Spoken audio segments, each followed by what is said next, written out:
Capítulo 49. A cerca. Tim se perdeu numa série de telas de controle, ao tentar voltar para a tela principal. Muitos sistemas possuíam um comando único, ou uma tecla para voltar para a tela anterior ou para o menu principal. Aquele ali não, ou pelo menos ele não descobrira como proceder. Além disso, tinha certeza de que o sistema possuía telas de auxílio e informações, embora não as encontrasse. Alexis pulava de um lado para outro, gritando, deixando-o mais nervoso ainda. Finalmente voltou à tela principal. Não sabia bem como, mas lá estava ela. Ele hesitou, procurando o comando certo. Faça alguma coisa, Tim. Quer calar a boca? Estou tentando. Ele pressionou o template principal.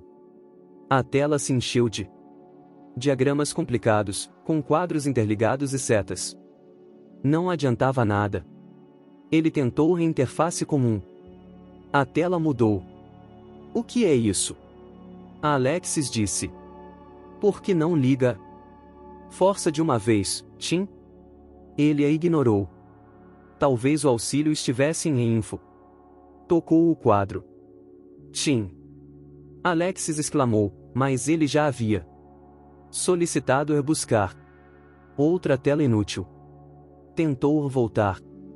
Pelo rádio, Muldon disse. Tim, como vai indo? Ele não se deu ao trabalho de responder. Frenético. Apertou várias teclas. Repentinamente, sem nenhum aviso, a tela principal voltou.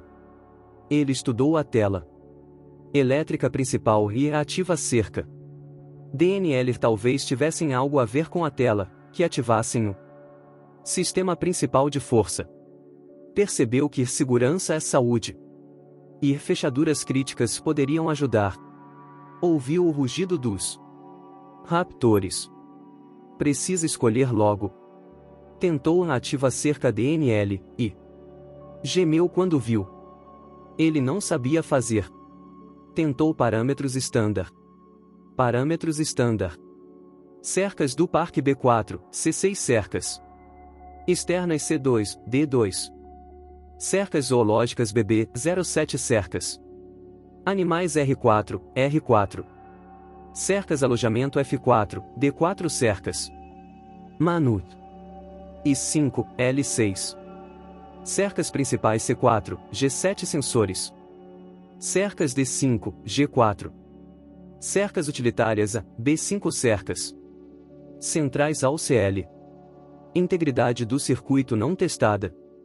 Cercas de segurança permanecem no automático. Tim balançou a cabeça, frustrado. Mas em um segundo percebeu que havia obtido informações valiosas. Agora sabia as coordenadas para as cercas do alojamento. Ele tentou a cerca F4. Cerca eletrificada F4, um alojamento Safari. Comando não pode ser executado. Erro 505. Força incompatível com o comando errado. Ver manual, páginas 4.09 e IFIN 4.11. Não adiantou, Alexis disse. Eu sei. Ele tentou outro comando. A tela piscou. Novamente. Cerca eletrificada D4, um alojamento Safari. Comando não pode ser executado. Erro 505. Ver manual, páginas 4.09 e IFIN 4.11. Tim tentou manter a calma e refletir. Por alguma razão o computador indicava um erro, sempre que tentava acionar uma cerca. Dizia que a força era incompatível com o comando solicitado. Mas o que significava? Por que a força era incompatível? Tim, Alexis começou de novo. Agora não, Lex. Sim, agora mesmo, ela disse, puxando-o para longe do console das telas. Foi então que ele ouviu o rosnar dos raptores. Vinha do corredor. No alto, acima da cama de Malcolm, os raptores continuavam a roer a segunda barra de ferro. Já conseguiam Enfiar a cabeça pelo vidro partido e rosnar para as pessoas lá embaixo. Depois de um momento, recuavam e continuavam a morder o metal. Não demora muito, Malcolm disse. Mais 3 ou 4 minutos. Ele apertou o botão do rádio. Tim. Está me ouvindo? Ninguém respondeu. Tim abriu a porta e saiu, vendo o raptor no final do corredor, parado perto da sacada. Ele olhou atônito. Como?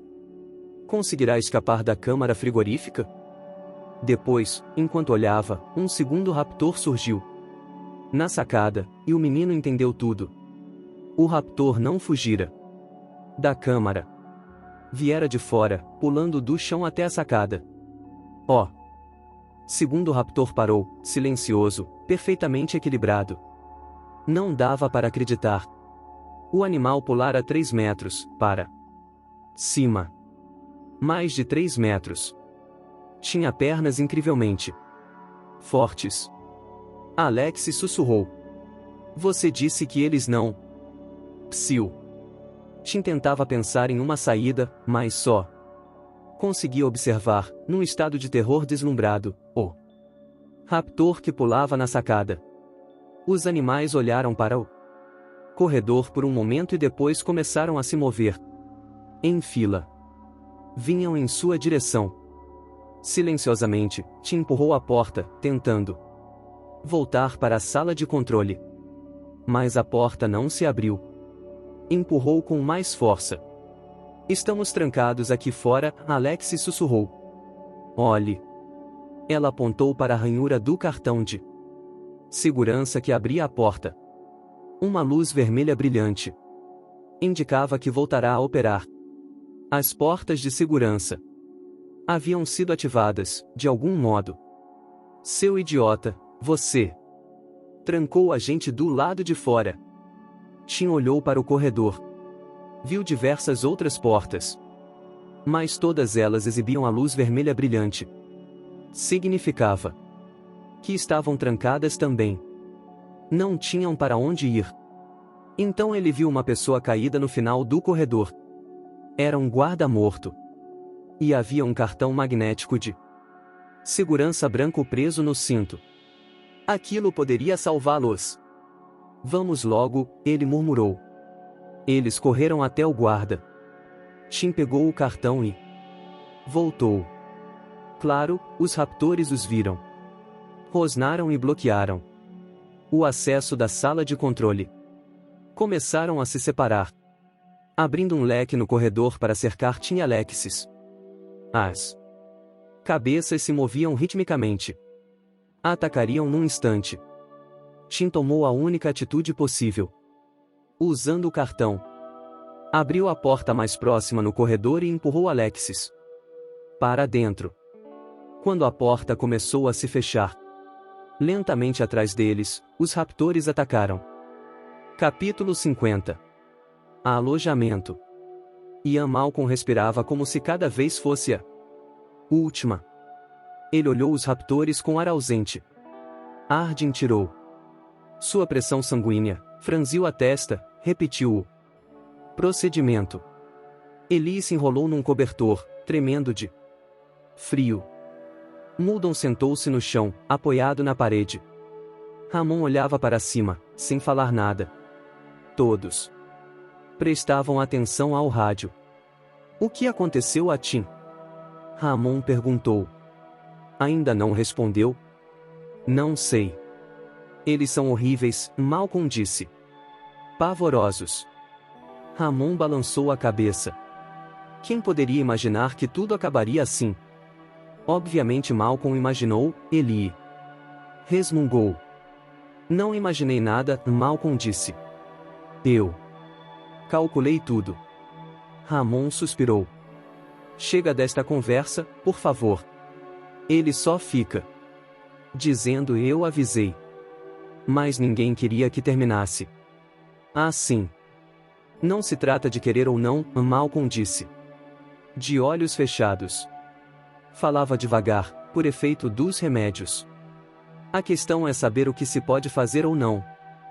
Quando um caçador entra na mata para procurar comida para a sua família, ele por acaso tenta controlar a natureza? Não. Ele imagina que a natureza está além de seu controle, além de sua compreensão. Talvez reze para a natureza, já que não pode controlá-la. Está à sua mercê. Mas vocês decidiram que não ficariam à mercê da natureza. Resolveram controlá-la, e neste momento se meteram numa grande enrascada. Porque isso é impossível. Mas criaram uma situação que exige que se faça isso. Mas não podem, nunca puderam e nunca poderão controlar a natureza. Não confundam as coisas. Sabem fazer um barco, mas não fazer um oceano. Podem fazer um avião, mas não podem fazer a atmosfera. Seus poderes são muito menores do que seus delírios de razão levam a acreditar. Ele sumiu, Ramon disse. Onde foi que Tim se meteu? Parecia um menino tão responsável. Tenho certeza de que está tentando controlar a situação, Malcolm disse. Como todos os outros. E Grant? O que houve com Grant? Grant atingiu a porta dos fundos do centro de visitantes, a mesma porta por onde passará há 20 minutos. Girou a maçaneta. Estava trancada. Então viu a luz vermelha. As portas de segurança haviam sido reativadas. Droga! Ele correu para a frente do prédio, passando pelas portas arrebentadas do saguão principal. Ouviu o chiado de um rádio. Dirigiu-se à cozinha, procurando pelas crianças. Mas a porta estava aberta e os dois não se encontravam lá. Subiu, chegando à divisória de vidro indicando a área restrita, e encontrou a porta trancada. Precisava de um cartão magnético para seguir adiante. Grant não tinha como entrar. Em algum ponto do corredor, ouviu o rosnar dos raptores. O couro do réptil tocou o rosto de Tim e as garras rasgaram sua camisa. Tim caiu de costas, berrando de pavor. Tim! Alexis gritou. Tim ergueu-se novamente. O filhote de Velociraptor pendurou-se em seu ombro, guinchando de medo. Tim e Alexis estavam no berçário. Havia brinquedos espalhados pelo chão, uma bola amarela, uma boneca, um chocalho de plástico. É o filhote, Alexis disse, apontando para o animal que se agarrava ao ombro de Tim. O pequeno raptor escondeu a cabeça no pescoço de Tim. O coitado provavelmente estava morrendo de fome. Ele pensou. Alexis aproximou-se e o filhote pulou para o seu ombro, esfregando-se no pescoço da menina. Por que ele faz isso? Está com medo? Não sei, Tim disse. Ela passou o raptor para Tim. O filhote guinchava, pulando excitado no ombro. Olhava para os lados, movendo a cabeça rapidamente. Não havia dúvida, estava tenso, e Tim, Alexis sussurrou. A porta do corredor não se fechará depois que entraram no berçário. Os velociraptores adultos entraram. Primeiro um, depois o outro. Claramente agitado, o filhote pulou no pescoço de Tim. O menino sabia que precisava fugir. Talvez o filhote os distraísse. Afinal de contas, era um filhote de raptor. Ele arrancou o bicho do ombro e o atirou do outro lado da sala. O bebê raptor se escondeu entre as pernas dos adultos. Oh! Primeiro baixou a cabeça, farejando o filhote delicadamente. Tim pegou Alexis pela mão e a puxou para dentro do berçário. Precisava encontrar uma porta e sair. Um grito agudo cortou o ar. Tim olhou para trás e viu o filhote na boca do adulto. O segundo velociraptor avançou e puxou o bebê pela perna, tentando roubá-lo. Os dois raptores brigaram pelo filhote que guinchava. O sangue se espalhou pelo chão. Eles comeram o filhote. Alexis exclamou. Os raptores disputaram os restos do bebê, sacudindo a cabeça. Tim encontrou uma porta. Estava destrancada. Entrou, puxando Alexis pela mão. Deram noutra sala, e pelo brilho esverdeado ele percebeu que entrará no laboratório de extração de DNA. Agora deserto, as filas de microscópios abandonadas, as telas de alta resolução mostrando imagens congeladas. Enormes, em branco e preto, de insetos. Eram as moscas e mosquitos que há milhões de anos picaram os dinossauros, sugando o sangue usado para recriar os animais do parque. Correram pelo laboratório, e Tim percebeu que os raptores os perseguiam rosnando, cada vez mais perto. Foi para os fundos do laboratório, passando por uma porta que devia ter um alarme, porque no corredor estreito uma sirene soou aguda, e as luzes do teto piscaram. Disparando pelo corredor, Tim mergulhou na escuridão, depois viu a luz. E depois na escuridão novamente. Cobrindo com os seus rugidos o som do alarme, os raptores perseguiam as crianças. Tim viu outra porta, com o aviso azul de substâncias biológicas perigosas, entrou e bateu-a atrás de si. Seguiu correndo, quando colidiu com algo grande, e Alexis gritou de pavor. Calma, crianças, disse uma voz. Tim arregalou os olhos, incrédulo. Parado na frente dele estava o Dr. Grant.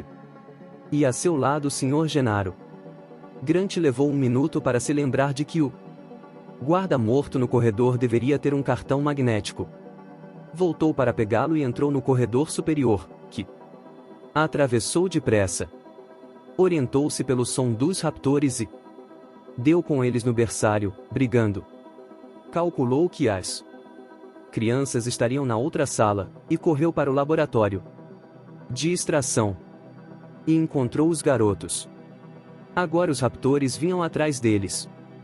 Os animais pareceram hesitar por um instante, surpresos com o aparecimento de mais gente.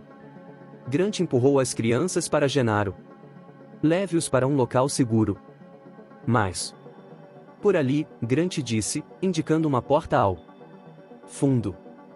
Leve-os para a sala de controle, se puder. Estarão seguros lá. O que pretende fazer? Gennaro perguntou. Os raptores pararam perto da porta. Grant notou que esperavam até que todos os animais se juntassem, e depois se moviam em bloco. Caçadores em grupo. Ele estremeceu. Tem um plano, falou. Agora vá. Gennaro levou as crianças. Os raptores avançaram para Grant, passando pelos supercomputadores, pelas telas que ainda mostravam sequências intermináveis de códigos genéticos. Os animais não mais hesitavam, mexendo as cabeças, farejando o chão. Grant escutou o som da porta que se trancava e olhou por cima do ombro. Todos pararam do outro lado da porta de vidro, observando. Gennaro balançou a cabeça. Grant entendeu. Não havia porta de acesso à sala de controle, ali. Gennaro e as crianças estavam encurralados. Grant se deslocou lentamente, afastando os raptores de Gennaro e das crianças. Na porta mais próxima um aviso. Indicava, laboratório. Tivera uma ideia e esperava estar certo. A porta estampava o signo de produtos biológicos perigosos. Grant entrou numa sala quente, silenciosa. Ele estava certo. Havia chegado onde pretendia, na incubadeira, onde fileiras de ovos alinhadas em cima de longas mesas eram chocadas por luzes infravermelhas, em meio à névoa baixa. Os ovos nas mesas viravam e se mexiam em câmera lenta. A névoa vazava pela beira das mesas e escorria para o chão, onde evaporava, desaparecendo. Grant correu para os fundos da incubadeira, onde ficava o laboratório com paredes de vidro sob a luz ultravioleta. Suas roupas brilhavam, azuladas. Ele examinou Os reagentes químicos, as pipetas, provetas e todo o delicado equipamento do laboratório. Os raptores entraram, cautelosamente no início, farejando o ar úmido, olhando para as fileiras de ovos. Silenciosamente, passaram entre as mesas. Os animais atravessavam o local de modo coordenado, baixando a cabeça de tempos em tempos para olhar embaixo das mesas. Procuravam por ele. Grant agachou-se e seguiu para o fundo, avistando uma caixa metálica com uma caveira e ossos cruzados. Aviso dizia: cuidado, toxinas biológicas, precauções A4 necessárias. Grant lembrou-se do que Regis dissera. Eram venenos poderosos. Bastava um punhado de moléculas para matar instantaneamente. A imensa caixa estava em cima de uma mesa. Grant não conseguiu abri-la, pois não havia maçaneta nem vãos por onde pudesse enfiar a mão. Ergueu-se devagar e olhou em torno. Os raptores ainda examinavam as mesas. Ele se concentrou na caixa. Viu um interruptor de metal na superfície da mesa, com uma tampa redonda. Erguendo a tampa, apertou o botão.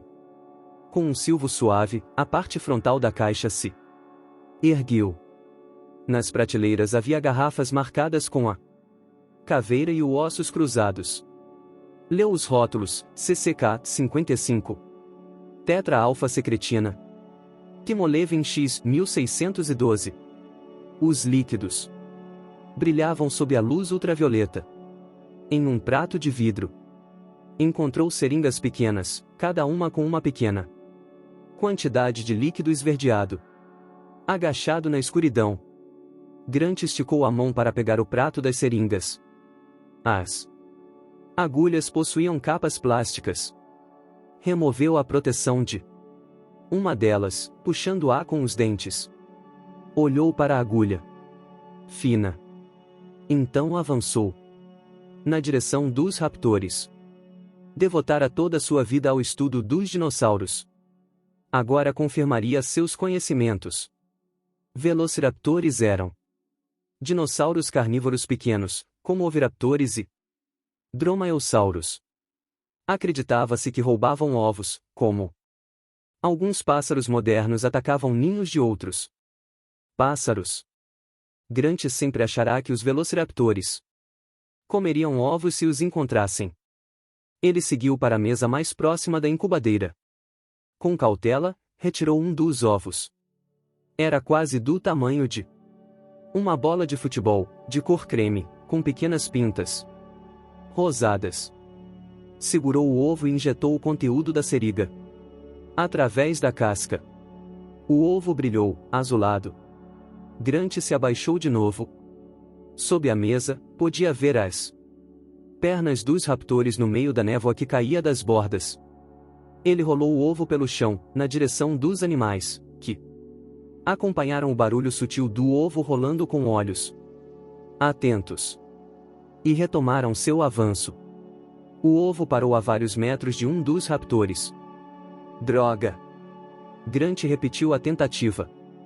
Pegou outro ovo, injetou-a substância e o rolou novamente. Desta vez, o ovo parou bem no pé de um deles. Balançou um pouco, batendo na imensa garra. O velociraptor olhou para baixo, surpreso com o presente. Abaixou-se e farejou o ovo brilhante. Empurrou-o com o focinho e o ignorou. Em seguida ergueu-se e avançou mais um pouco, procurando por Grant. Não estava dando certo. Grant pegou o terceiro ovo e injetou o conteúdo de outra seriga. Rolou-o pelo chão, desta vez mais depressa. Com força, como se fosse uma bola de boliche. O ovo avançou com estrondo. Um dos animais ouviu o barulho, abaixou, viu o ovo e instintivamente o atacou, movimentando-se ágil para interceptar o objeto. A boca se abriu e fechou, esmagando a casca. O raptor parou, a clara pingando pela mandíbula. Ele lambeu os restos de ovo da boca e rosnou. Mordeu de novo. Erguendo o ovo. Baixou para comer mais, da parte que ainda estava no chão. Grant olhou para ver o que aconteceria. E o raptor o avistou. O animal rosnou ameaçador. Avançou para Grant, cruzando a sala em passadas longas, incrivelmente rápidas. Grant estremeceu, achando que desta vez estava perdido. Repentinamente, o Velociraptor emitiu um som gutural e o corpo imenso desabou no chão. A cauda pesada batia no piso, durante os espasmos. O bicho soltava gritos agudos. Engasgava. A boca vertia uma espécie de espuma. A cabeça se agitava frenética. Já foi, pensou Grant. Mas estava morrendo devagar. Muito devagar, na opinião de Grant. Pegando outro ovo, ele viu quando os outros raptores pararam, como que analisando a situação.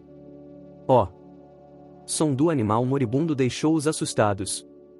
Um deles moveu a cabeça, depois o outro e o outro. O primeiro aproximou-se do companheiro caído. O moribundo tinha convulsões e gemia de dor. Saía tanta espuma da boca que Grant mal via a cabeça. O bicho rolou e gemeu de novo. O segundo raptor se abaixou para farejar. Parecia intrigado com aquela morte súbita. Cautelosamente, olhou para a cabeça, depois para o pescoço, as costelas, as pernas. E mordeu a pata traseira. O animal moribundo rosnou e de repente ergueu a cabeça, enterrando os dentes no pescoço do atacante. Lá se vai o segundo, Grant comemorou.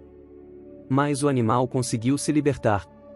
O sangue jorrava do pescoço, golpeando o moribundo com a garra poderosa. Em um único golpe rasgou-lhe a barriga. Os intestinos se projetaram como cobras gordas. Os gritos do raptor moribundo encheram a sala. O atacante recuou, como se considerasse que a luta não valia a pena. Ele atravessou a sala, abaixou a cabeça e a ergueu, segurando um ovo. Grant observou quando o raptor o quebrou e mergulhou a boca no líquido brilhante. Agora sim, eram dois. O segundo raptor caiu instantaneamente, tossindo e tropeçando. Ao tombar, bateu numa mesa. Dúzias de ovos rolaram pelo chão. Grant olhou para eles desesperado. Ainda faltava um raptor. Grant só tinha mais uma seriga. Com tantos ovos rolando pelo chão, precisava pensar em outra coisa. Tentava decidir o que fazer quando o último animal rosnou furioso. Grant olhou para cima, o raptor o vira. O dinossauro não se moveu por um longo tempo, só o encarou. Depois avançou devagar, avaliando a situação. Olhando debaixo das mesas.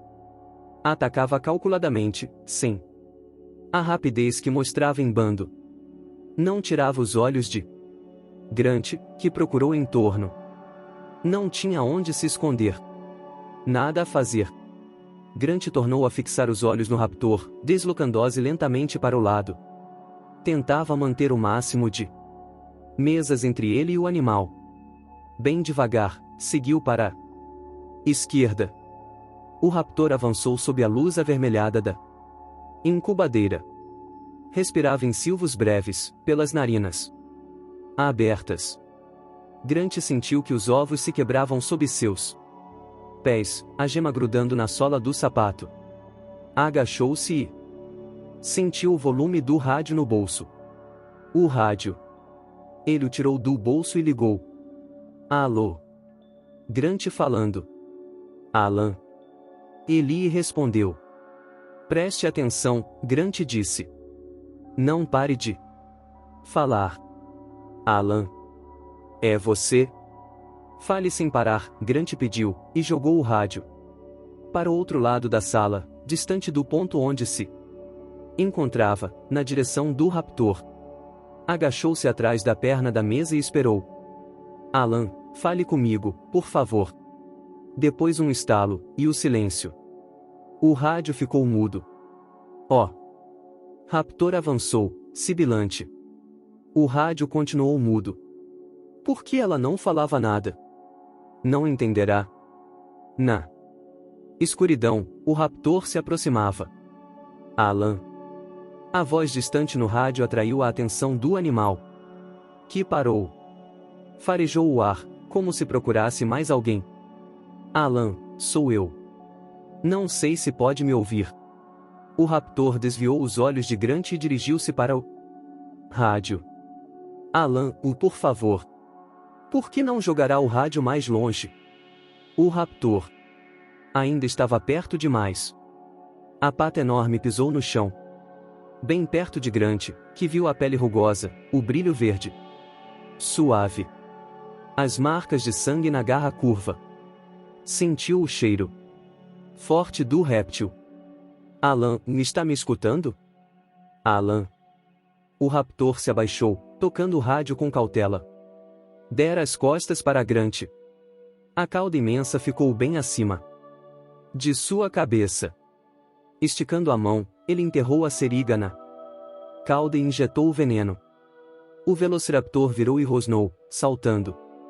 Numa velocidade assustadora, atacou Grant com as garras à mostra. Mordeu, mas seus dentes se fecharam contra a perna da mesa. Ao levantar a cabeça, jogou a mesa longe. Grant caiu de costas, completamente indefeso. O raptor ergueu a cabeça, batendo nas luzes infravermelhas, que balançaram alucinadamente. Alan. O raptor recuou um pouco e ergueu a pata traseira para atacar. Grant rolou no chão e a pata passou perto, sem atingi-lo. Sentiu uma dor forte no ombro e o sangue quente escorrendo pela camisa.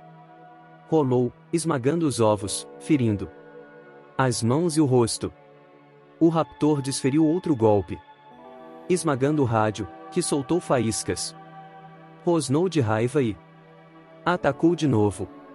Grant encostou na parede, sem ter para onde ir, e o animal preparou-se para dar o golpe final. E cambaleou para trás, tonto. A espuma surgiu em sua boca. Genaro e as crianças entraram na sala. Grant fez um sinal para que se mantivessem à distância. A menina olhou para o animal moribundo e gritou: "Uau!" Genaro ajudou Grant a se levantar e saíram todos correndo para a sala de controle. Capítulo 51. Controle. Tim viu que o Dr. Grant olhava desconsolado para a tela, aproximando a mão do teclado, hesitante. "Não entendo nada de computadores, Grant", disse, balançando a cabeça. Mas Tim não perdeu tempo e sentou-se. Tocou a tela. Rapidamente. Nos monitores de vídeo ele via o barco que se aproximava de Punta Arenas. Já estava a menos de 200 metros da doca. No outro monitor, viu o alojamento, onde os raptores se penduravam no alto. Pelo rádio, escutou os seus rugidos. "Faça alguma coisa, Tim", Alexis implorou. Ele apertou a ativa cerca DNL, embora o quadro piscasse. Na tela surgiu a resposta: "Aviso, execução do comando abortada. Força auxiliar baixa." "O que significa isso?" Tim perguntou. Genaro estalou os dedos. "Já aconteceu antes. Quer dizer que a força auxiliar está baixa. Precisamos ativar o gerador principal." "É mesmo?" Ele tentou a elétrica principal. Tim gemeu. "O que está fazendo agora?" Grant perguntou. A tela inteira começou a piscar. Tim tentou o principal. Nada aconteceu. A tela continuou piscando.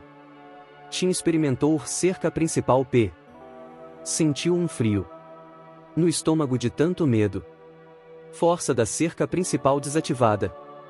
Força auxiliar apenas. A tela ainda piscava.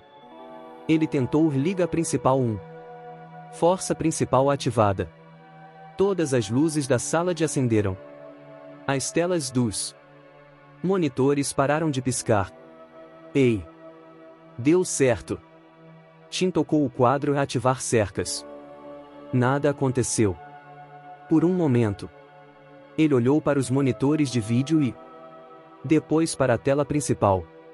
Grant disse algo que Tim não escutou, notando apenas a tensão em sua voz. Ele olhava para Tim, preocupado. Tim sentiu o coração disparar dentro do peito. A Alexis gritava com ele. Não queria mais olhar nos monitores. Já ouvia o som das barras sendo curvadas no alojamento e o rosnar dos raptores. E Malcolm disse: Meu Deus! Ele tentou um alojamento. Especifique número da cerca a ser reativada. Por um instante apenas, que pareceu interminável. Ele não conseguiu se recordar do número, mas depois se lembrou e apertou o F4. Ativando cerca F4 do alojamento. No monitor de vídeo ele viu uma explosão de faíscas saindo do teto do quarto do alojamento. O monitor ficou branco e Alexis gritou: O que foi que você fez? Imediatamente a imagem voltou e eles viram que os raptores estavam presos entre as barras, tremendo e guinchando no meio da cascata de faíscas, enquanto Muldoon e os outros batiam palmas, as vozes excitadas transmitidas pelo rádio. Isso mesmo! Grant disse, batendo nas costas de Tim. Isso mesmo! Você acertou! Todos comemoravam o triunfo quando Alexis lembrou. E o barco? O quê? O barco, a menina repetiu, apontando para a tela. No monitor, os prédios ao longe, para lá da popa do barco, aumentavam de tamanho e se moviam para a direita. Enquanto o navio ia para a esquerda e se preparava para encostar na doca. Ele viu os marinheiros que se dirigiam para a popa, preparando-se para lançar os cabos de amarração. Tim voltou para a cadeira e olhou para a tela. Estudando o quadro, achou que Telecom VBB-FI, Telecom RSD poderiam ter algo a ver com os telefones. Tentou Telecom RSD. Há 23 chamadas e há recados à espera. Quer recebê-los agora? Ele respondeu não. Talvez o navio esteja aguardando numa das linhas. A Alexis disse. Talvez assim consiga o número deles. Ele a ignorou. Digite o número que deseja chamar ou F7 para lista. Ele apertou o F7 e uma série de nomes e números surgiu na tela. A lista era enorme. Não estava em ordem alfabética e demorou um pouco até que encontrasse o que procurava. VSLNB, o Fred, 7083902. Agora só precisava descobrir como discar. Tentou as teclas no alto da tela. Ligar agora ou depois? Ele respondeu ligar agora. O chamado não pode ser completado, e erro. 598, tente novamente. Ele tentou outra vez. Ouviu o sinal de linha, e o som dos números sendo chamados automaticamente, em rápida sequência. Acertou? Grant indagou ansioso. Muito bem, Tim, Alexis gritou. Mas eles já estão quase lá. Na tela, viam a proa do navio próxima à doca de Punta Arenas. Ouviram um som agudo, e depois uma voz disse: Alô, John, aqui fala Fred. Está me ouvindo? Câmbio. Tim pegou o telefone na mesa, mas só ouviu o ruído de linha. Alô, John? Fred falando, câmbio. Responda logo, Alexis implorou.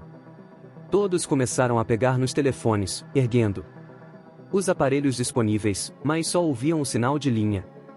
Finalmente Tim encontrou um. Do lado do console, onde uma luz piscava. Alô, controle. Aqui é Fred. Estão me ouvindo? Câmbio. Tim agarrou o telefone. Alô, aqui é Tim Murphy. Vocês precisam. Repita, por favor, não recebemos, John. Não atraque o barco, está ouvindo? Houve uma pausa. Depois uma voz desconfiada. Disse. Parece alguma criança, pô. Tim berrou. Não atraque o barco. Volte para a ilha. As vozes soavam distantes e abafadas. Ele disse que o nome era Marf? Outra voz respondeu. Não deu para entender direito. Tim olhou apavorado para os outros. Genaro pegou o telefone. Deixe comigo. Como é o nome dele? A estática tomou conta da ligação. Uma piada ou trote, zá. Criança brincando. Algo assim. Tim lidava com o teclado, precisava descobrir o nome inteiro de Fred. Está me ouvindo? Genaro disse ao telefone. Se pode me ouvir, responda, câmbio. Menino, foi a resposta, não sei quem você é. Mas isso não tem graça nenhuma, vamos atracar agora e... Temos muito trabalho a fazer. Agora, identifique-se corretamente ou saia dessa linha. Tim olhou para a tela, que dizia, Farel. Frederic C. Cap. Tente entender o seguinte, Capitão Farel. Genaro disse. Se não der meia volta nesse barco e retornar imediatamente para a ilha, estará violando a seção 509 do Regulamento Marítimo Unificado, estando sujeito a perda da licença de comandante, multas superiores a $50 mil e 5 anos de prisão. Entendeu? Houve um momento de silêncio. Recebeu a mensagem, Capitão Farel? Então, ao longe, uma voz respondeu. Entendi. Outra voz disse. Recuar a toda força. E pelo monitor todo mundo assistiu ao barco afastar-se da doca. Alexis começou a gritar animada. Tim caiu na cadeira, limpando o suor da testa. O que é o Regulamento Marítimo Unificado? Grant perguntou. Como é que eu vou saber? Genaro respondeu. E todos eles olharam para a tela, satisfeitos. O barco já se encontrava a uma razoável distância do porto. Acho que a pior parte já passou, Genaro comentou. Grant balançou a cabeça. A pior parte está só começando. Asterisco asterisco agradecemos por embarcar nesta jornada conosco, asterisco asterisco. Asterisco asterisco um pedido especial, asterisco asterisco. Se você gostou do que ouviu e quer ajudar a Samurai Novel a crescer, por favor, asterisco asterisco deixe seu like asterisco asterisco e asterisco asterisco compartilhe nosso conteúdo asterisco asterisco com amigos e entusiastas de Light Novels. Cada interação sua nos ajuda a alcançar novos ouvintes e a construir uma comunidade ainda mais forte. Asterisco asterisco vamos crescer juntos, asterisco asterisco gráfico com tendência de alta. Inscreva-se no canal, ative as notificações e continue a nos acompanhar para mais histórias incríveis. Com gratidão. Asterisco asterisco a equipe Samurai Novel asterisco asterisco.